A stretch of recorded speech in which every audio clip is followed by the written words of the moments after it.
Amém. Muito obrigado, pastor Gerson, meus irmãos. É uma alegria, uma felicidade poder te encontrar novamente aqui para o louvor e adoração ao nome do nosso Deus. Eu não sei se você gosta muito de reforma, né? Eu gosto. Tem até um programa aqui que eu assisto, gosto de assistir.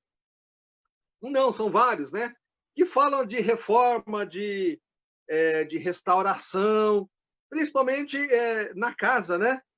E se não me falha a memória, tem um deles que é reformando casas e aí transformando vidas, né? Ou seja, aquela família ganha uma renovação, uma transformação na sua casa tão grande que acontece, e essa é a ideia do programa, né? Que acontece na vida da família uma transformação de suas vidas.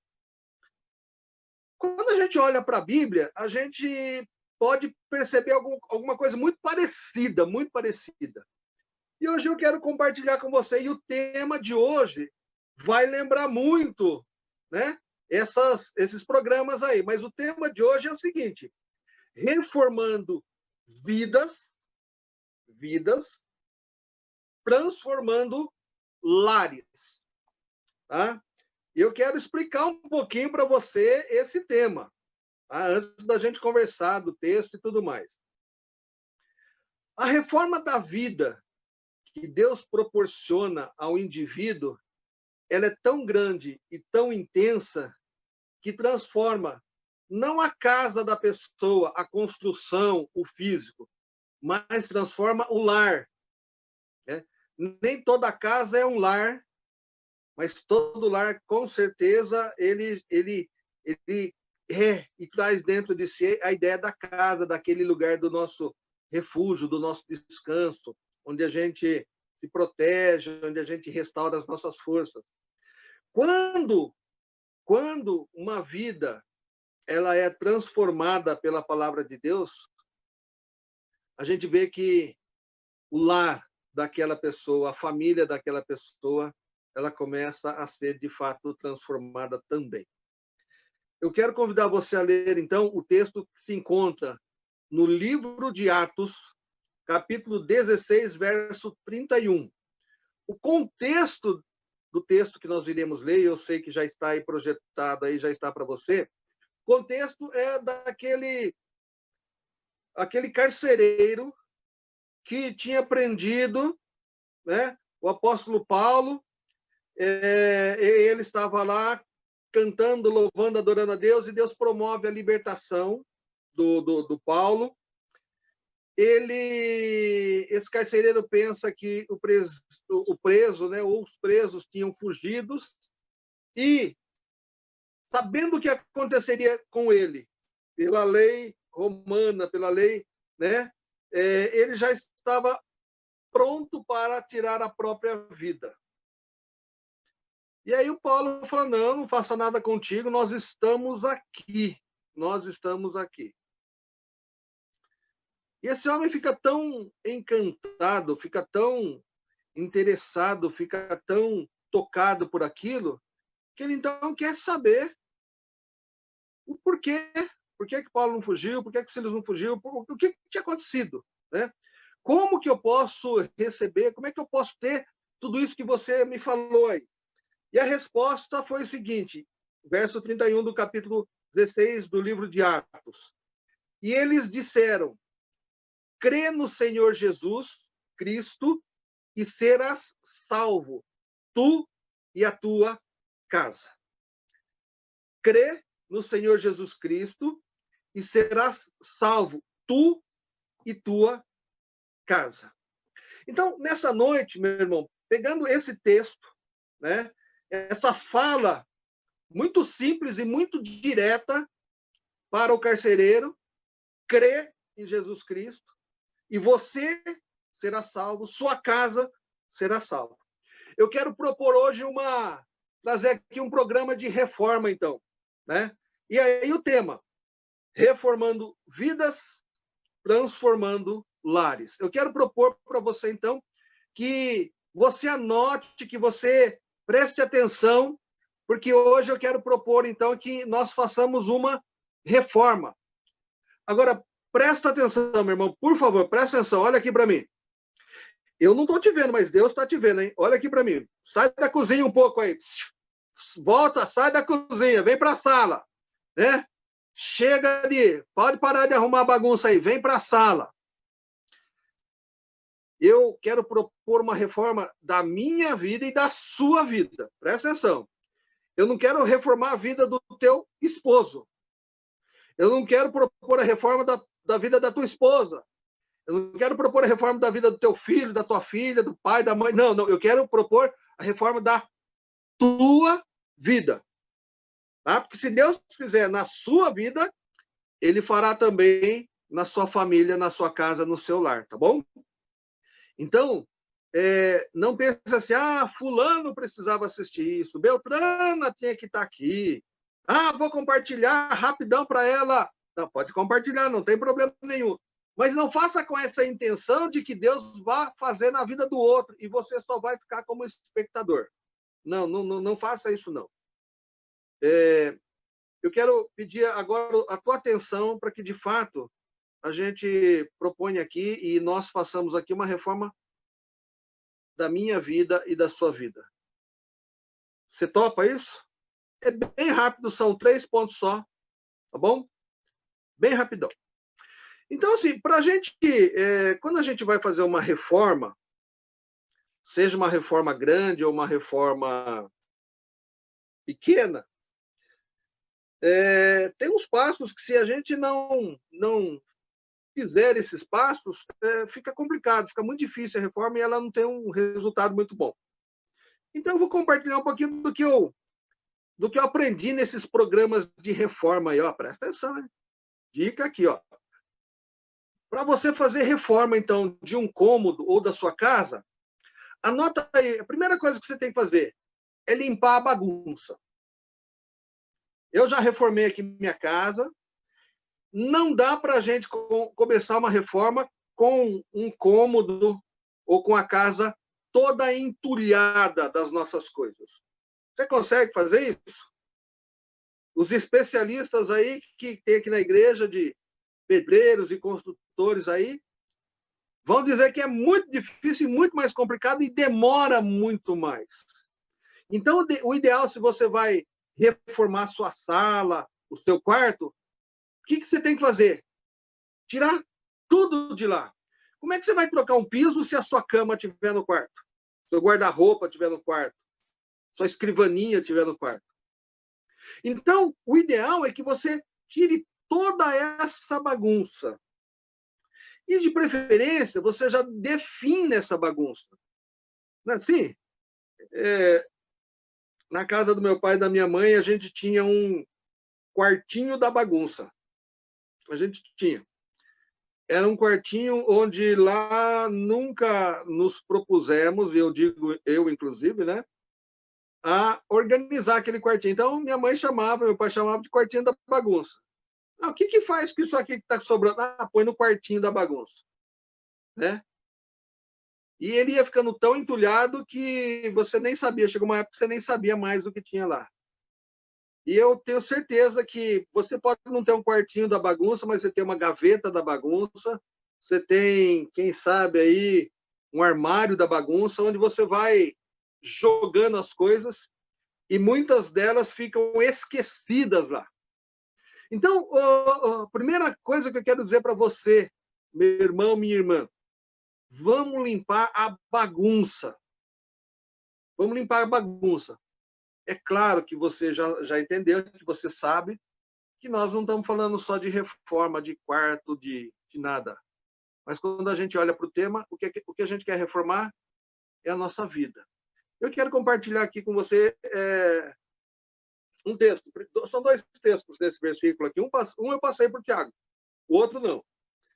O texto está lá em Lucas 5:11. Então, o primeiro ponto nosso, limpando a bagunça, o primeiro texto, Lucas 5:11.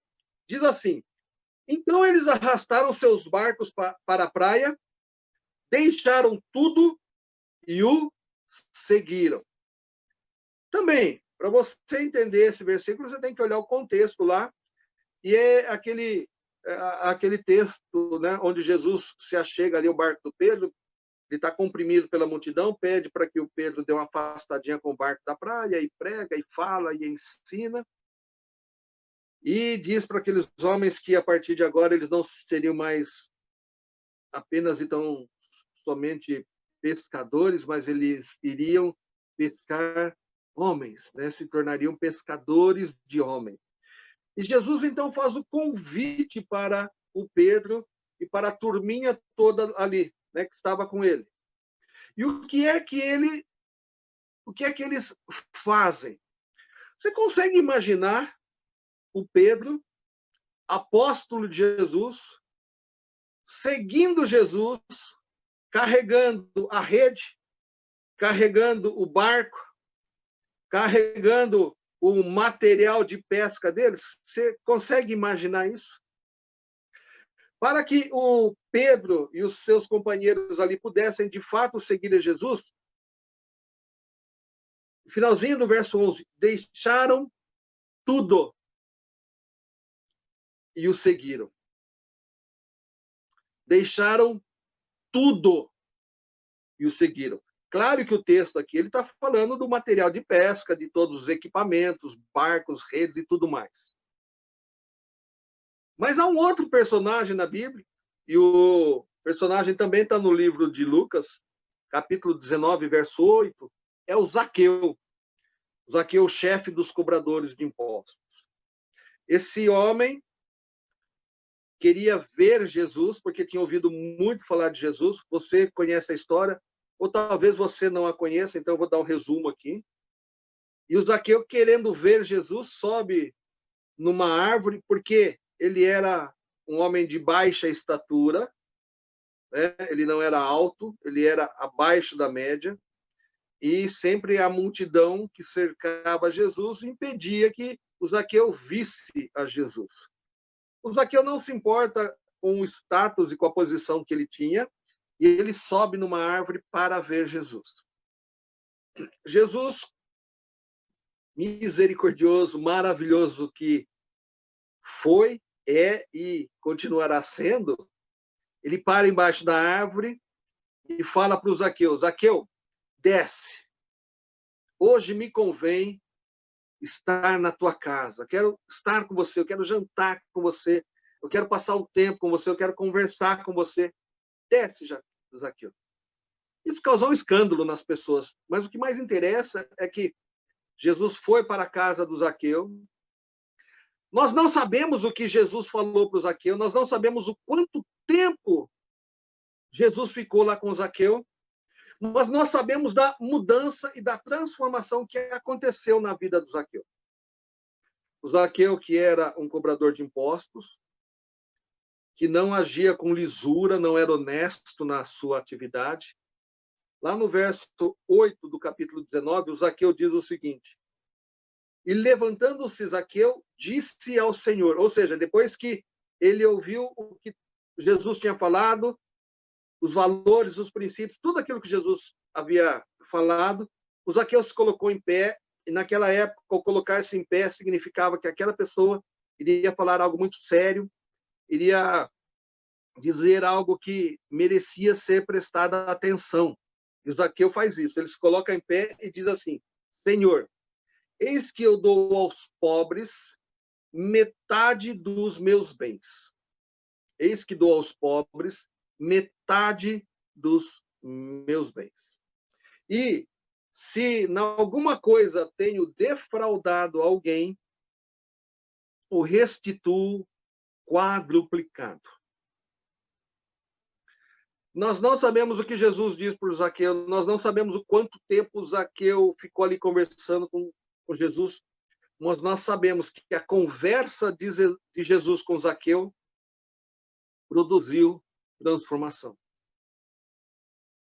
Zaqueu tirou o peso daquela sua vida de desvios, de erro, de cobrar mais do que devia, de reter uma parte indevidamente para si. Zaqueu, então, diz a Jesus o que ele iria fazer e como ele iria agir, qual é a maneira que ele pensou para restaurar, né? Para, quem sabe, minimizar, acertar alguns dos seus erros. Metade do que eu tenho eu vou dar para os pobres. Meu irmão, pega tudo que você tem. Às vezes é muito, às vezes não é quase nada. Mas pega o pouco que você tem e fala assim, metade eu vou dar para os pobres. Você faria isso hoje? Metade do que eu tenho. Racha aí, metade dos seus bens. Pega o seu PlayStation 4, sabe aquele PlayStation 4 que você tem? Vou vender metade e vou dar para os pobres. Seu computador PS não sei quantos, vou dar metade. O Zaqueu fez isso. O Zaqueu fez isso. O Zaqueu, ele ouviu aquela palavra e ele sabia que a vida dele precisava ser reformada. Ele sabia que muitas coisas precisariam ser mudadas, modificadas na sua vida. Então ele começa limpando a sua vida, limpando a bagunça que até então tinha acontecido. E ele, então, faz essa afirmação. A gente vê, se você continuar lendo, você vai ver que Jesus, que é Deus, fez só uma observação. Hoje houve salvação nesta casa. Olha que interessante. Não apenas, de fato, a mudança foi na mente, no coração do Zaqueu, mas foi na prática. Vou dar metade para os pobres e aqueles que eu roubei, que eu defraudei, eu vou restituir 4 vezes mais. Meu irmão, você já parou para pensar o que é que você tem que limpar da sua vida para, de fato, ter a sua vida reformada, transformada, modificada? Não adianta a gente querer colocar algo novo se o velho não sair do lugar. Quando você compra uma televisão nova, você mantém a velha na parede? De jeito nenhum, você tira.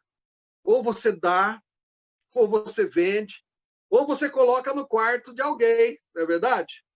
Mas você não mantém a televisão velha na sala. Você tira a velha lá e coloca a nova. Quando você troca o sofá, você não mantém o sofá velho na sua sala. Você tira ele da sua sala. Não cabe o sofá velho e o sofá novo na sua casa. Não cabe. Não combina esse velho todo estourado, todo detonado, com o novo que você comprou. Você precisa se desfazer do velho. Às vezes vai ter gente que o velho seu é muito novo, né? Então a gente doa. Não tem problema. Mas aquele que recebeu o seu sofá velho, se ele tiver umas banquetas na sala, ele vai jogar fora as banquetas e vai colocar o seu sofá lá. Porque o seu sofá velho é o novo dele. Então não tem como a gente comprar ou ganhar alguma coisa e manter o velho no mesmo lugar. Não dá certo. Não dá certo. Não combina, fica feio. O espaço não dá para ser aproveitado. Então, assim como a gente tem que fazer com as nossas coisas, né, com as coisas que a gente tem, quando a gente ganha uma nova, quando a gente compra uma camisa nova, uma calça, você escolhe lá aquela que já não tem mais jeito, aquela que quase anda sozinha, e você está afim nela. Não é isso? Se ela ainda tiver alguma possibilidade de ser usada, você doa. Ou então você joga fora, faz pano de chão daquilo lá. Mas não tem jeito. O nosso armário tem uma limitação, a nossa sala tem um espaço limitado, o quarto tem um espaço limitado. Não tem como. Você tem que se desfazer do velho. Tem que se desfazer. Nessa nossa relação com Deus através de Jesus, é uma relação onde Jesus propõe coisas novas para cada um de nós. Coisas novas. Valores novos. maneira de enxergar, de encarar a realidade nova. Paulo até diz assim: o que antes roubava, não roube mais. O que antes era traficante, não vai traficar mais. O que vendia produto, produto trazido de qualquer país sem o devido imposto, não vai fazer mais isso. O que antes inventava coisas para bater do imposto de renda, não vai fazer mais isso. O que antes mentia, não minta mais. O que antes traía a esposa, enganava o marido, não vai fazer mais isso. Não cabe no mesmo ser humano as mesmas práticas, os mesmos valores que nós tínhamos antes de sermos transformados em discípulos de Jesus. Não cabem mais as mesmas práticas, as mesmas atitudes, os mesmos pensamentos, eles não cabem mais. É preciso sair tudo isso, tirar toda essa bagunça das nossas vidas, para que o novo de Deus, o novo de Jesus, comece de fato a ocupar o nosso coração, a nossa mente.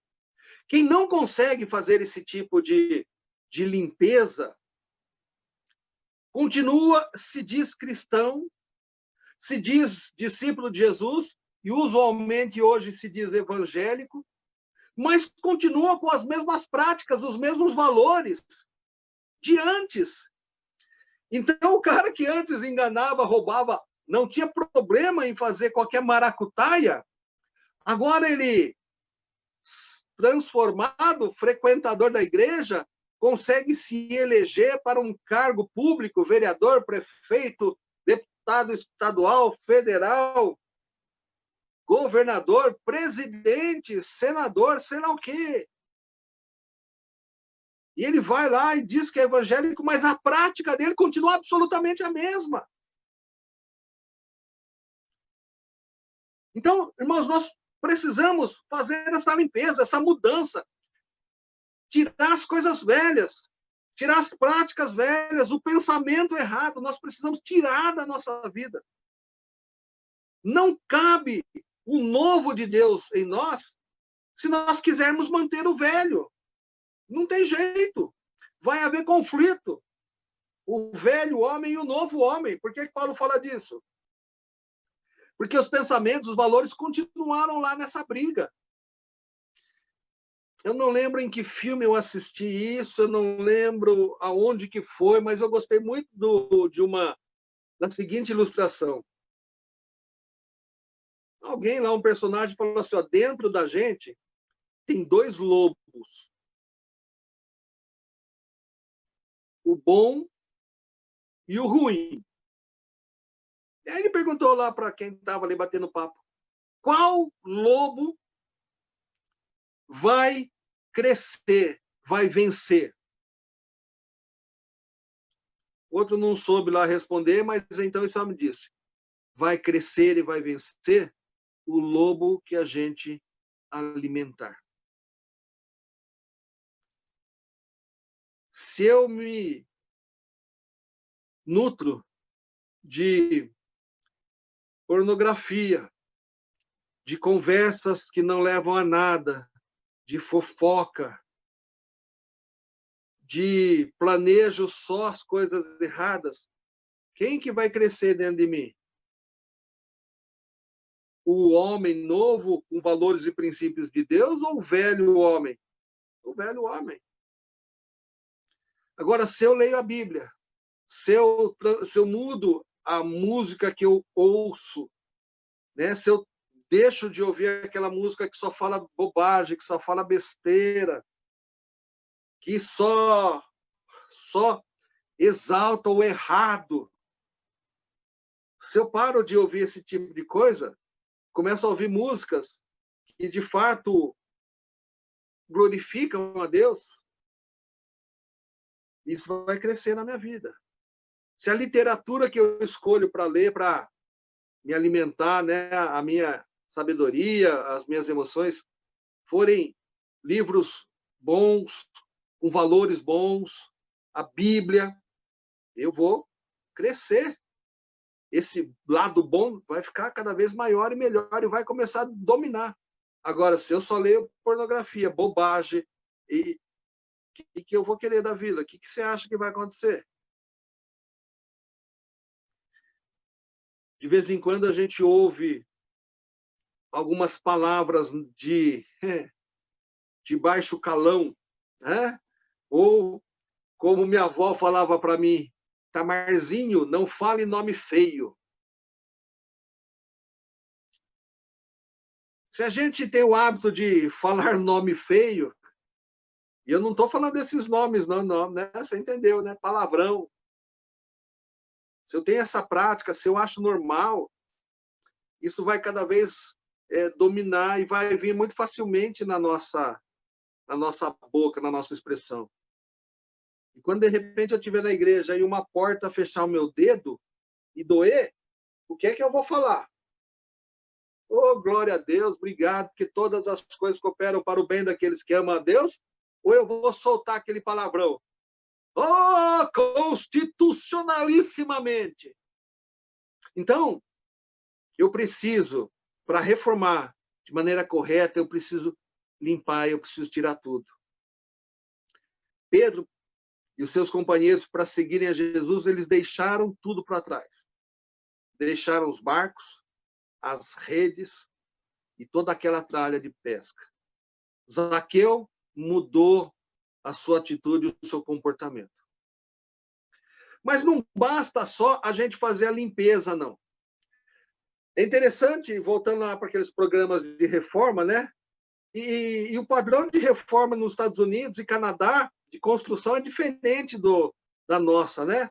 Nós usamos alvenaria, tijolo, concreto, então é difícil a gente mudar uma parede, tirar. Lá não, lá é muito diferente. Eles usam o tal do drywall, né? Uma sustentação, uma armação de madeira, bota aquele negócio de gesso e, tirando aquilo que é estrutural, tira e muda a parede do jeito que quiser. É muito fácil. E mais recentemente eu estou entendendo, então, naqueles filmes lá de antigamente que a gente via, né? Um cara dava um muro na parede e ela rasgava, abria. Agora é fácil também. Não é da sua época, ou pelo menos da grande maioria, mas o pastor Gerson vai lembrar, com certeza. Nós tínhamos latinha de refrigerante aqui no Brasil, que era lata. Aí você via no filme, o cara pegava a latinha e amassava assim com a mão, e a gente tentava fazer com a nossa latinha, que lá não ia. Aí depois a gente descobriu que a nossa lata era quase zinco, e a deles era essas de alumínio fininha que hoje tem, né? Então, a gente, assistindo esses filmes, a gente vai vendo que algumas casas, elas estão tão deterioradas que não adianta só tirar uma parede, pintar e reformar, não. Às vezes precisa mexer na estrutura da casa, no alicerce, aquilo que dá sustentação e que aguenta o peso das paredes, das colunas, do telhado, da fiação, do encanamento.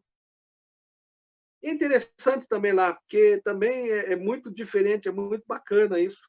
Mas tem algumas casas que precisam, de fato, mexer na estrutura dela, no alicerce. A casa onde eu morava com meu pai e com a minha mãe passou por um problema desse. Um cano da Sanasa arrebentou e devagar foi solapando, tirando toda a terra debaixo do alicerce. A casa da minha sogra também. Da minha sogra foi mais radical, porque estourou, aquilo levou tudo de uma vez e a casa chegou a descer, né? Quase partir mesmo. Mas a do meu pai lá foi mais devagar a coisa. Quando a gente descobriu, então, deu tempo de conseguir ali acertar aquele alicerce. Cavaram-se buracos. Dá um trabalho, gente, que só quem faz isso, quem entende um pouquinho, vai saber. Para você mexer no alicerce, tem que cavocar em volta com todo cuidado, colocar colunas de concreto ali, com macaco hidráulico, você vai ajustando de novo e erguendo. E depois concreto. Mexer no alicerce é muito difícil. Mas se você quiser que a casa continue em pé, suportando as paredes e tudo que ela tem, você tem que mexer no alicerce. quando necessário. E eu quero propor para você hoje, meu irmão, minha irmã, que você comece a pensar seriamente no seu alicerce. O que é que mantém a sua vida estruturada? É o seu salário? É o plano de saúde que você tem? É a bolsa da escola que você consegue colocar seus filhos numa escola melhor estruturada? O que é que mantém o alicerce da sua casa? E eu quero ler hoje o texto, ler agora o texto que o pastor Arno leu conosco de manhã, né? Que eu até brinquei, né? Que está lá em Mateus 7, de 24 a 27. E aí a gente vai falar, então, do segundo ponto nosso, que é reformando o alicerce. Tá? Mateus 7, de 24 a 27, diz o seguinte. Tiago, eu estou com a outra câmera aberta, vou mudar. Todo aquele, pois, que escuta estas minhas palavras e as pratica, escuta as palavras de Jesus e pratica. Assemelhá-lo-ei ao homem prudente, que edificou a sua casa sobre a rocha. Ou seja, o alicerce era firme, o alicerce aguentava todo o peso que poderia vir em cima da casa. Vou pular para o 26. Vou pular o 25 e vou lá no 26. Aqueles que... e aquele que ouve, né? E aquele que ouve estas minhas palavras e não as cumpre, compará-lo-ei ao homem insensato, que edificou a sua casa sobre a areia. Meu irmão, aqui Jesus ele faz a comparação daquele homem sábio e o tolo. O sábio é que escuta a palavra de Jesus e coloca em prática. O tolo é que escuta e não faz nada. O sábio, e Jesus compara, porque daí as pessoas entendiam bem. É aquele que constrói a sua casa em cima da rocha. A rocha aguenta o peso. A rocha sustenta o alicerce e sustenta aquilo que vem por cima. Areia, não. Areia, não. Areia, você pode até construir, mas quando a construção começa a ter peso, começa a sofrer alguma coisa, ela começa a ceder. E aí Jesus diz o seguinte, a tempestade vem. Olha que interessante. A tempestade vem para as duas casas. Jesus está querendo dizer, as dificuldades vêm para o homem sábio e para o homem tolo. O fato da pessoa ser sábia, ouvir as palavras de Jesus e colocar em prática, não vai isentá-lo de passar pelas tempestades. Não vai livrá-lo das tempestades. Mas quando essas tempestades vierem, e elas vêm com força, né, diz Jesus, veio a chuva, bateu forte na casa que estava sobre a rocha, o vento bateu pesado, e o que aconteceu com a casa?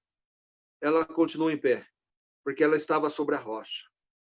Os problemas vêm, as dificuldades vêm, mas aquele que tem Jesus no coração, que pratica os valores, que coloca em prática, que ora, que lê a Bíblia, vai enfrentar problemas, vai enfrentar dificuldade, mas quando a tempestade vier, ele vai continuar em pé. Vai levar a chuva na cabeça, o vento vai bater forte, mas ele vai continuar em pé. Porque o sustenta não são as coisas que ele tem, não é o trabalho, não é nada disso que a gente gosta muito e dá muito valor equivocadamente. Mas a presença de Jesus e de Deus nas nossas vidas, os valores, a confiança em Deus. E aí a gente fica em pé. Passa pelas dificuldades, mas continua em pé. O tolo que ouve e não pratica, a casa vai receber a mesma tempestade, o mesmo vento, mas ela vai cair, porque ela foi construída em cima da areia. E de Jesus, ele diz assim, a ruína será grande, né? A sua queda será grande. Por quê? Porque ele vai enfrentar problemas, vai enfrentar dificuldades, mas ele não tem os valores, não tem a confiança, não tem a fé, ele vai cair. Meu irmão, sobre o que está construído o alicerce da sua vida. É sobre a palavra de Deus?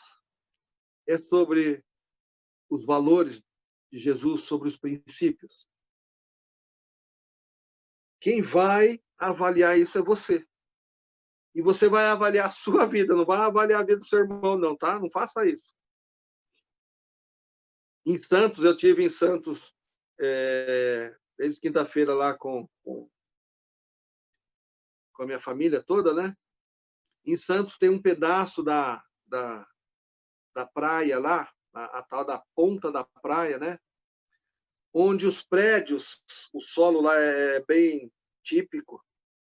E quando construíram esses prédios, eles não fizeram a fundação como deveria.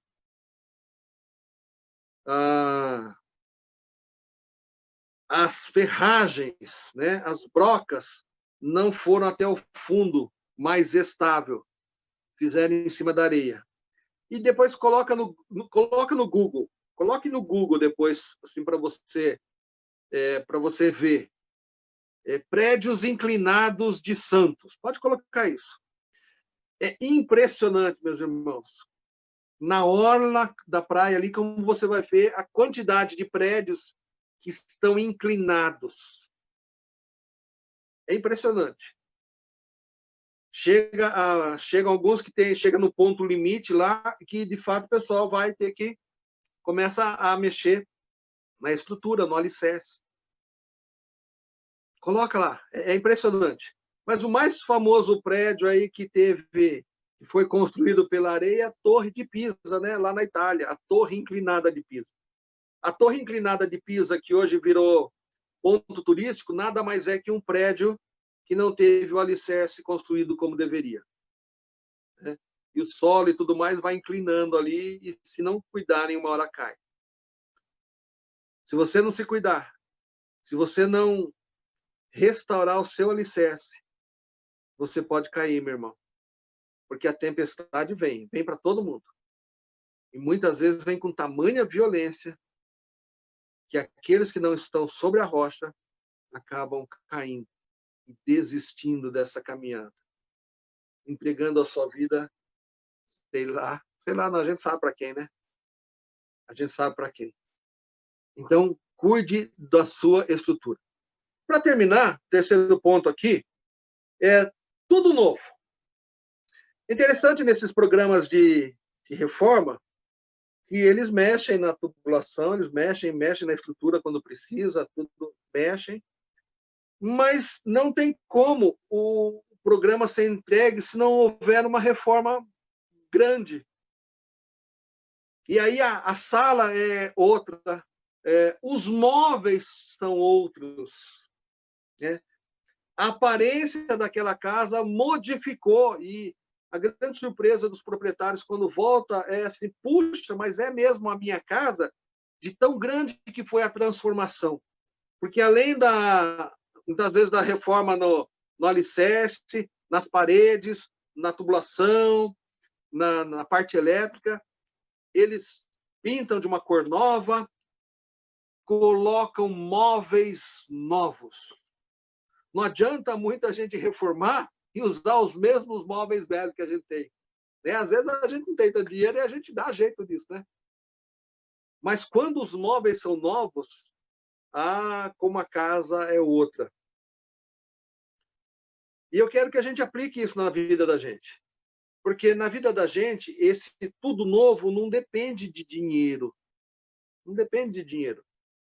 Depende de eu tirar toda a bagunça que havia, depende de eu, de fato, olhar para o alicerce e aí colocar coisas novas na minha vida. 2 Coríntios, capítulo 5, verso 17, Paulo trata de um monte de questões, mas ele termina mais ou menos o raciocínio dele aqui dizendo assim: portanto, se alguém está em Cristo, é nova criação. Se alguém está em Cristo, é nova criação. As coisas antigas já passaram. Eis que surgiram coisas novas. Ou, em outras versões, eis que tudo se fez novo. Feita a limpeza, mexido no alicerce, meu irmão, agora você precisa colocar coisas novas na sua vida. E que coisas são essas? Que coisas são essas que você precisa colocar na sua vida? Eu vou colocar algumas. Você e o Espírito Santo vai conduzir você. Mas nessa nova vida que você tem em Cristo, se alguém está em Cristo, né, o apóstolo Paulo fala, uma das coisas fundamentais desse novo discípulo de Jesus é que ele tenha um relacionamento com seu Deus. E um relacionamento com Deus é baseado em quê? Duas coisas, três coisas, vamos acrescentar três aqui, porque às vezes a gente acaba não praticando. Oração, leitura da Bíblia e jejum. O cara recém-convertido não lê a Bíblia. Não, alguma coisa está errada. O indivíduo, e agora pensa em você. Quanto tempo de igreja você tem? Pensa aí. Faz as contas. Quantas vezes você leu a Bíblia inteira?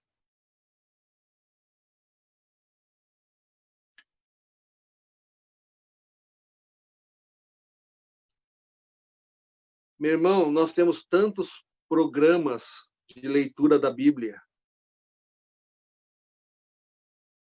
E o mais comum é da leitura da Bíblia em um ano. Em um ano. E essa leitura bíblica, irmãos, para ler a Bíblia toda em um ano, eu estou falando porque eu faço isso, meu irmão. Não tem nenhum dia que tenha tido mais do que 4 capítulos. Não teve nenhum dia nesse programa da Bíblia que eu uso que tenha tido, que eu tenha que ter tido para atingir esse alvo mais do que 4 capítulos. Agora, preste atenção, se um seguidor de Jesus não consegue ler 4 capítulos por dia, alguma coisa não está certa. Talvez tenha ficado alguma porcariada na hora da limpeza. Talvez o alicerce não tenha sido reformado como deveria. E aí eu não consigo colocar coisas novas. Como é que eu posso dizer que ler a Bíblia é chato? Que ler a Bíblia é pesado?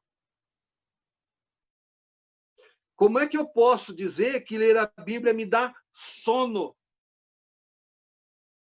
Como é que eu posso dizer?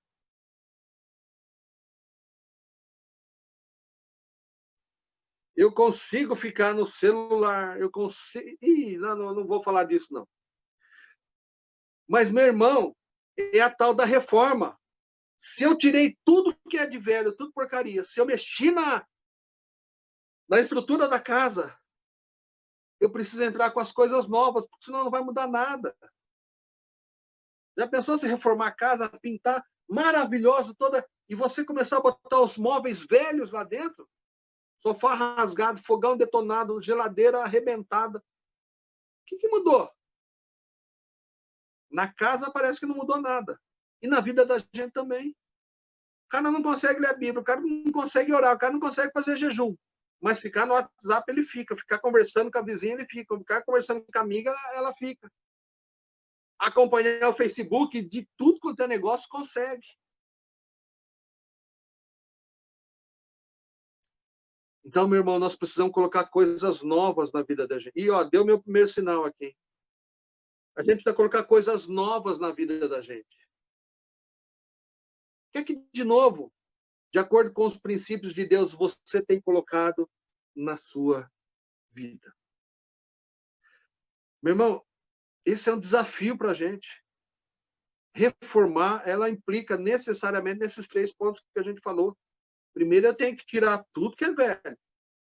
Tem que olhar desde o alicerce para que ele aguente tudo de novo que a gente vai pôr. e depois a gente tem que colocar as coisas novas. Aí sim a reforma está feita. Aí assim a reforma vai aguentar aquela tempestade que vai chegar. Eu fiquei tão chocado uma vez, fiquei chocado mesmo, eu já disse isso para muitos irmãos. Quando a gente tinha aquele estudo bíblico de quinta-feira que voltou para quarta, lembra? Os irmãos vão lembrar.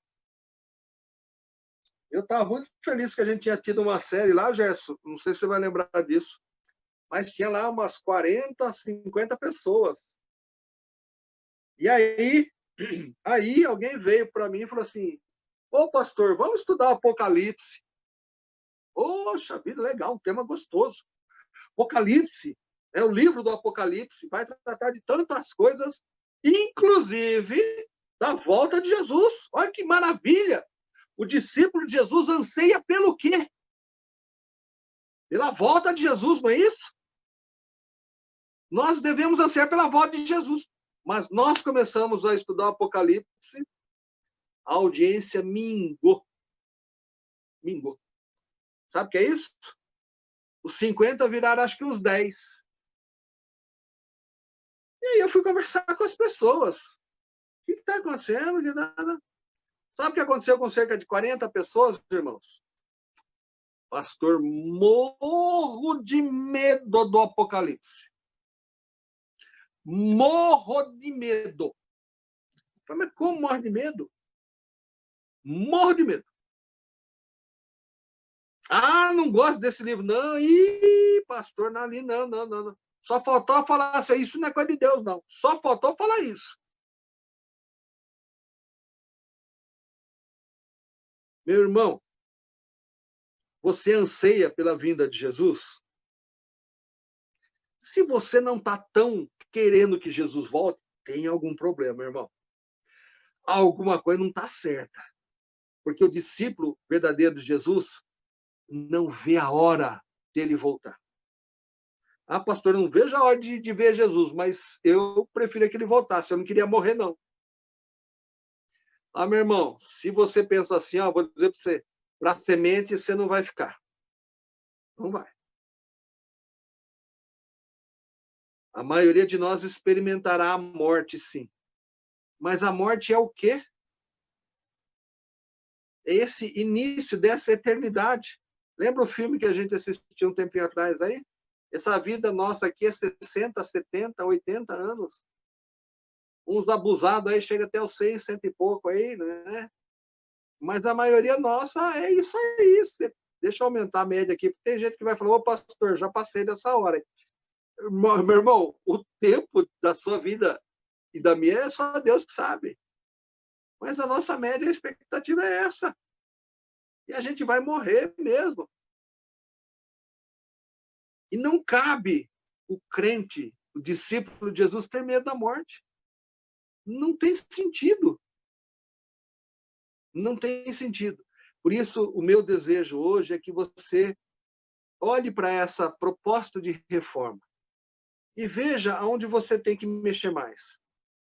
Às vezes a gente tem que mexer num ponto, às vezes a gente tem que mexer mais no outro, às vezes a gente tem que mexer nos 3 pontos. Mas nós precisamos reformar a nossa vida. Nós precisamos. Tira aquele monte de coisa que está atrapalhando a sua caminhada com Jesus. Se é o palavrão, se é a prática de algum pecado, tira. Peça para Deus te ajudar. Reveja a sua estrutura, a sua base, o seu alicerce. Tem que estar, a sua vida tem que estar sob a rocha, que é Jesus. E aí coloque as coisas novas na sua vida, as práticas novas. O exercício dos valores na sua vida, coloque isso em prática. E aí, de fato, você vai experimentar aquilo que Paulo falou para o carcereiro. Crê no Senhor Jesus e serás salvo, tu e a tua casa. Voltando para o nosso tema, reforme a sua vida e transforme o seu lar.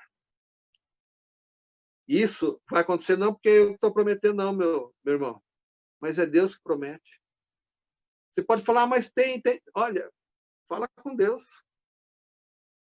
É ele que diz o que vai acontecer. É ele que diz o que ele se propõe a fazer. Então, crê no Senhor Jesus Cristo e serás salvo, tu e a tua casa. Reforme a sua vida e você vai transformar o seu lar, a sua casa. Deus te abençoe, que Deus te sustente, que Deus te ajude a fazer essa reforma. Reformar não é fácil. Quem já reformou uma casa e teve que morar junto sabe o quanto é difícil, né? Tirar o velho e botar o novo no lugar com a gente morando ali é terrível. Mas é necessário, nós precisamos fazer. Porque senão nós não vamos experimentar essa transformação, essa mudança, tudo isso que Deus tem para as nossas vidas. Tá? Que você experimente na sua vida, que você experimente na sua família, e que a disposição para tudo isso desperte e cresça cada vez mais, para que Deus seja honrado e glorificado na sua vida. Eu vou, nesse instante, devolver a palavra para o pastor Gerson. Ele já está pronto lá com a presbítera Luci. Então, Gerson, Luci, agora é com vocês. Deus abençoe. Amém. Obrigado pela palavra, pastor Itamar. Obrigado, Senhor, por nos enviar essa palavra para os nossos corações. Esse desafio da palavra de Deus para todos nós. Que nós possamos realmente nos preocupar com a nossa vida e deixar a nossa vida perfeitamente em ordem diante de Deus, né? É isso que Ele espera de cada um de nós. Nós vamos agora estarmos participando da ceia do Senhor.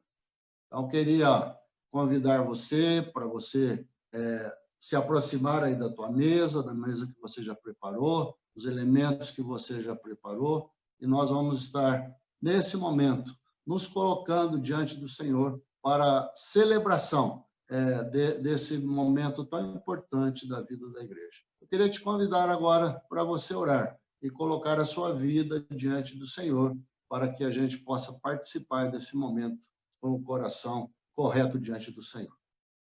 Santo e amado Deus, Pai Todo-Poderoso, é tão bom estar na Tua presença, Senhor. É tão bom estar relembrando aqui agora, Pai, nesse momento de ceia, das nossas vidas, daquilo que nós somos, da nossa necessidade e do quanto nós necessitamos de Ti, Senhor. Obrigado pela Tua morte na cruz. Obrigado, ó Pai, pelo Teu amor tão grande. Obrigado porque o Senhor se deu lá por nós.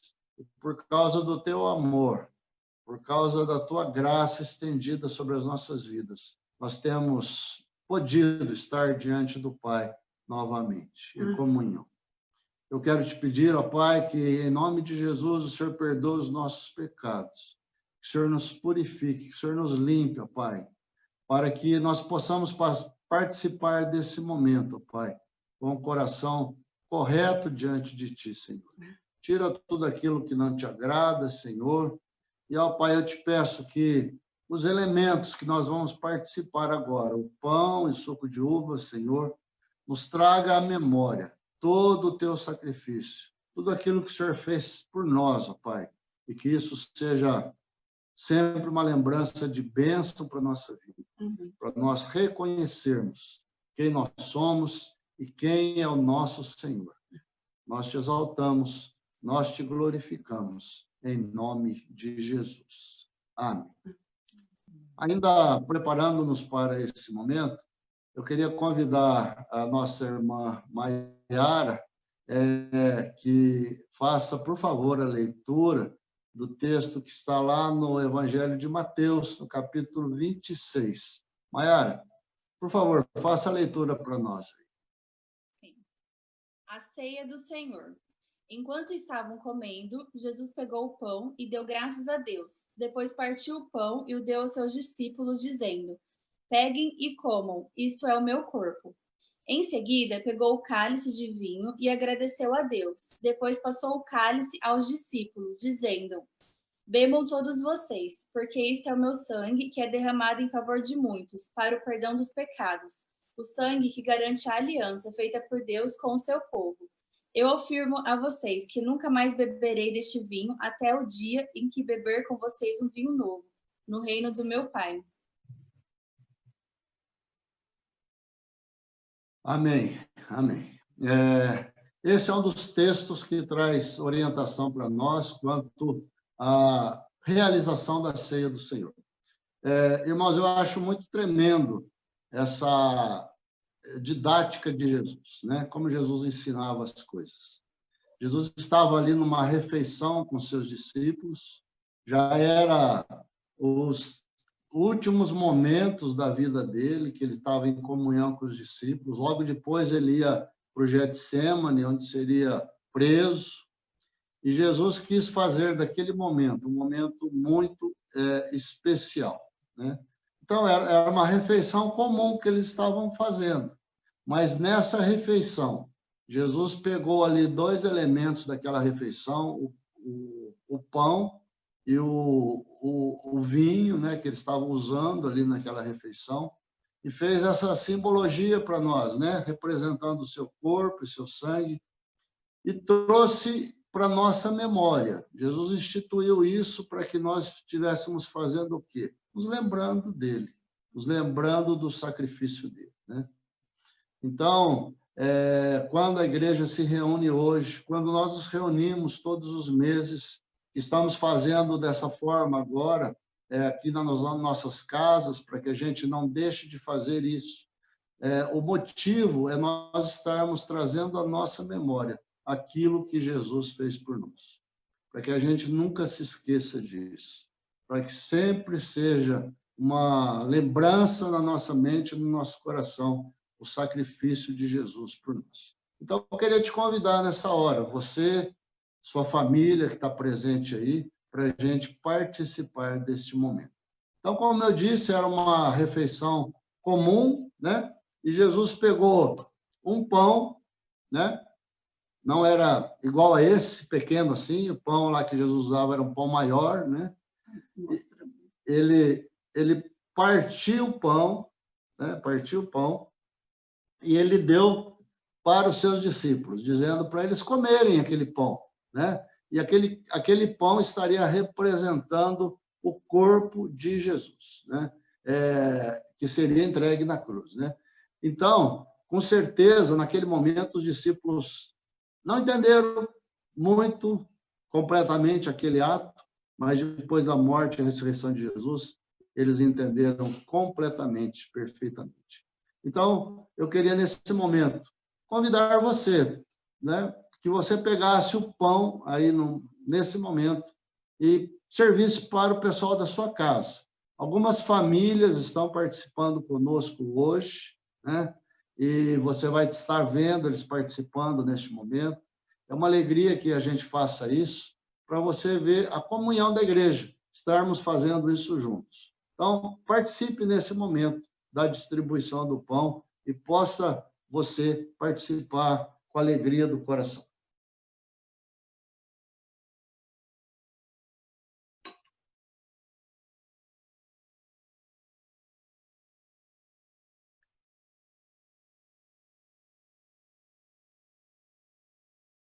Jesus falou para a gente fazer isso, pegar o pão, comer o pão, fazer em memória dele. E é isso que nós estamos fazendo agora, tá bom? Comendo o pão, lembrando do sacrifício de Jesus pelas nossas vidas.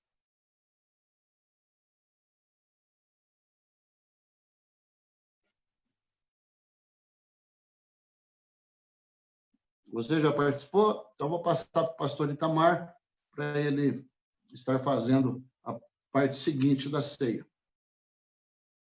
Jesus, depois de haver ceado, ele tomou um cálice de vinho. Nosso aqui é suco de uva. E naquela época, naquela ceia, ele estava celebrando a Páscoa judaica. Na Páscoa judaica, o que acontecia? os judeus celebravam a libertação que Deus havia feito, tirado o povo do Egito. Mas Jesus agora ele tem uma nova aliança. E Jesus diz assim: este cálice é a cálice da nova aliança no meu sangue.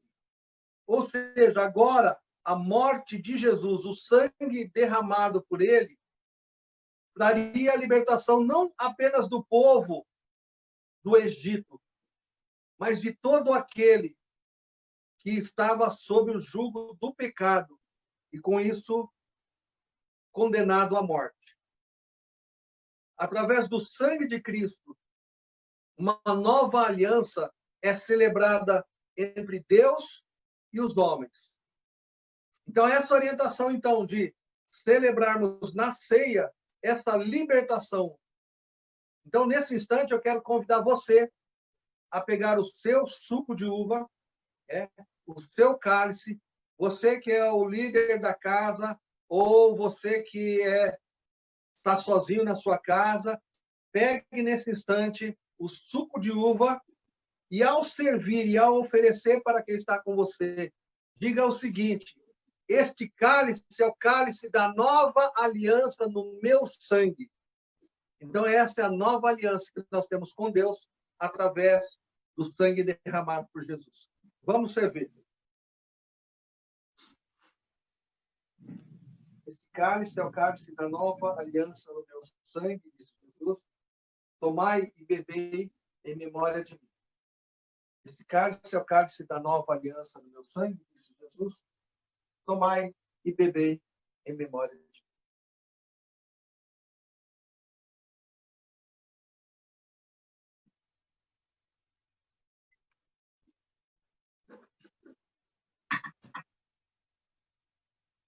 Vamos orar, agradecendo a Deus por esse momento de ceia e de celebração. E é gostoso a gente assistir, e agora eu consigo, porque eu estou aqui na minha sala, eu consigo ver, então, o que está rolando, né, no Facebook. É gostoso a gente ver as famílias celebrando, as famílias juntas, nesse momento de celebração da ceia do Senhor. Vamos orar. Deus bendito, nós te agradecemos por Cristo Jesus, o nosso Salvador e o nosso Senhor. Te agradecemos porque nele e através dele o Senhor nos reconciliou consigo mesmo, Pai. Muito obrigado pela tua graça e pela tua misericórdia. Nós te louvamos, nós te adoramos por essa oportunidade.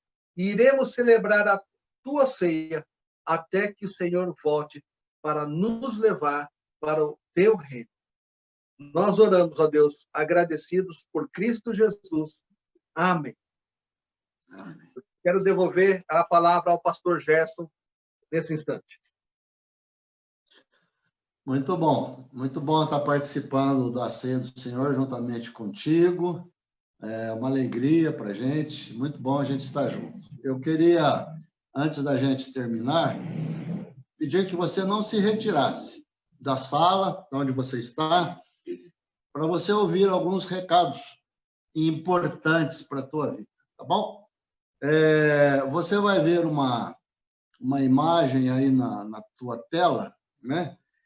A respeito de toda vez que você estiver numa rede social lá da igreja e você vê lá no teu WhatsApp essa imagem, você preste atenção, porque logo em seguida vai ser colocado alguma informação importante para você. Isso vai acontecer durante toda a semana. Então, fique ligado, né? Sempre que você vê essa imagem aí aparecendo lá para você, preste atenção no recado que tem logo em seguida, tá bom? Muito importante que você preste atenção nisso, tá bom? Um outro aviso que eu queria te dar é o seguinte: está acontecendo uma campanha a respeito do Dia dos Pais, né? Como que é essa campanha? As 10 primeiras pessoas que marcam alguém na live que nós estamos fazendo, elas são pontuadas, as 10 primeiras pessoas são pontuadas. E depois vai ter um sorteio na semana que vem entre essas pessoas que pontuaram. Então, você fique atento, na próxima semana nós teremos as 10 pessoas que mais tiverem pontos.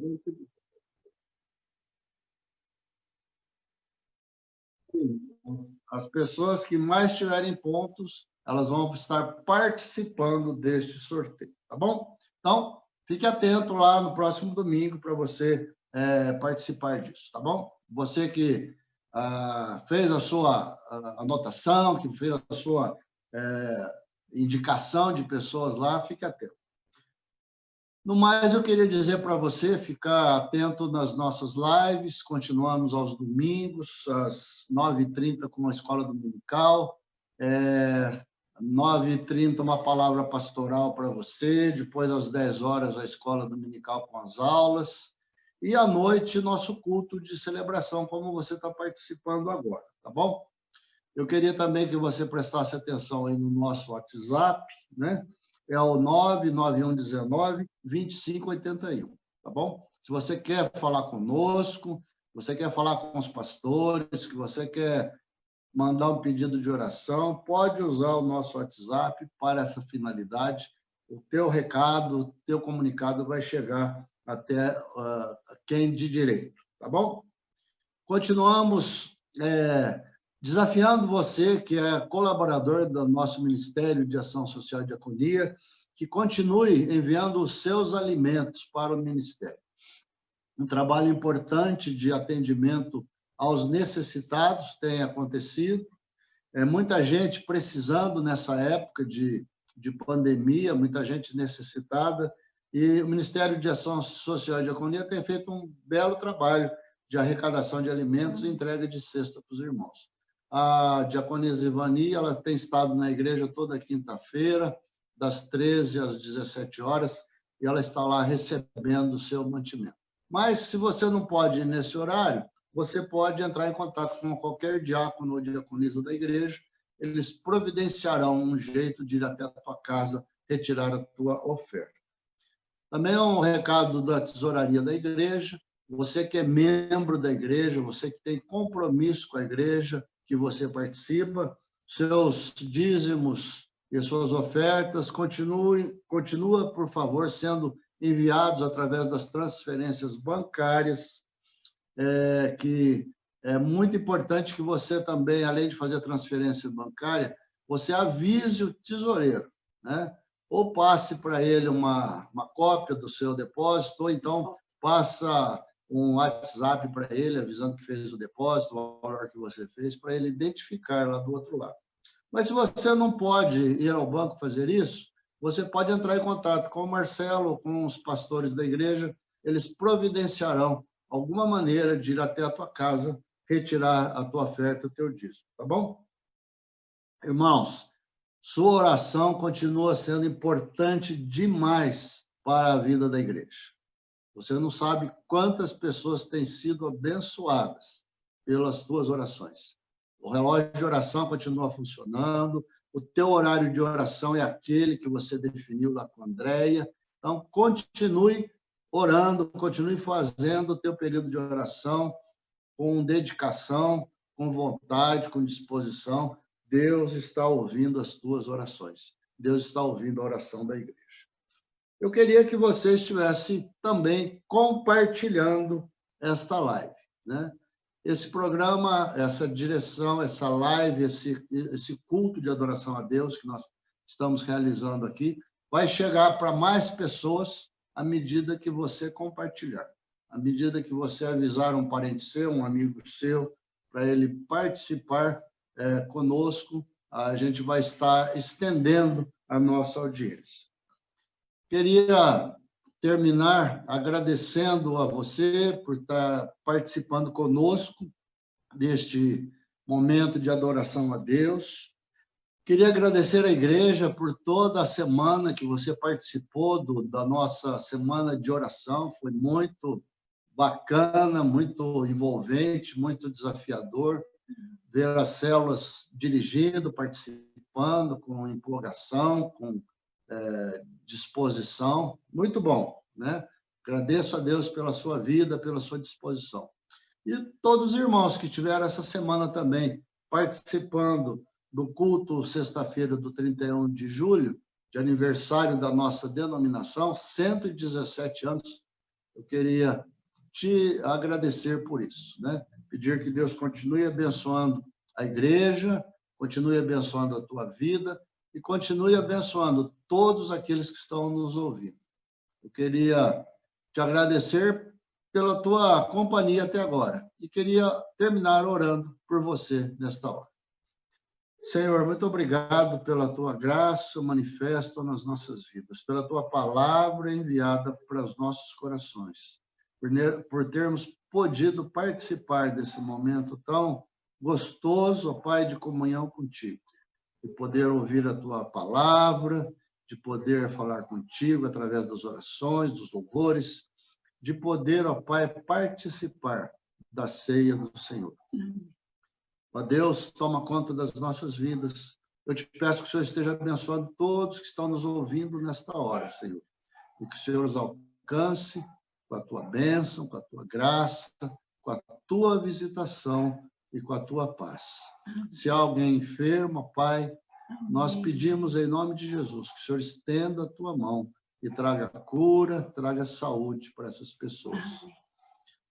Que a graça do nosso Senhor e Salvador Jesus Cristo, o amor precioso, maravilhoso, grandioso de Deus, o nosso Pai, e a comunhão e a santificação do Santo Espírito esteja contigo, com todo o povo de Deus espalhado por toda a terra, hoje e sempre. Amém. Amém. Deus te abençoe, meu irmão. Uma boa semana para você.